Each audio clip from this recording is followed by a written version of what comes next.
কি রে, nail polish লাগাচ্ছিস? হ্যাঁ, নেল পলিশ লাগাচ্ছি, কারণ এই গাছটা আমি হার্ড প্রুনিং করেছি। হার্ড প্রুনিং কেন করেছি? এই গাছটার কটেজ খুব টাইট রয়েছে, কোনো অসুবিধা নেই কটেজে। দেখো এখানে নখ দিয়ে দেখে নিতে পারো, তোমরা একবার টেস্ট করে নেবে।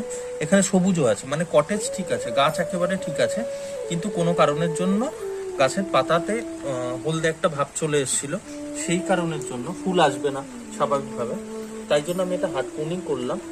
হার্ড প্রুনিং করে নেল পালিশ লাগিয়ে দিচ্ছি যাতে ফাঙ্গাস না হয়। ফাঙ্গাসাইড ইউজ করতে পারো, অ্যালোভেরা ইউজ করতে পারো, হলুদ ইউজ করতে পারো। আমি নেল পালিশটা ইউজ করলাম, ভালো রেজাল্ট পাওয়া যায়। এবার গাছটা কোনো ছাওয়া জায়গায় রেখে দেবো। পুরো রোদ, ডাইরেক্ট রোদ লাগানো যাবে না, বৃষ্টিটা লাগানো যাবে না। তোমাদের গাছে এখান থেকে দেখবে আবার গাছে ফুল বেরোবে, পাতা বেরোবে, এখানে ঝাঁকড়া হয়ে যাবে। টিপসটা ফলো করো, ভালো লাগলে লাইক করো।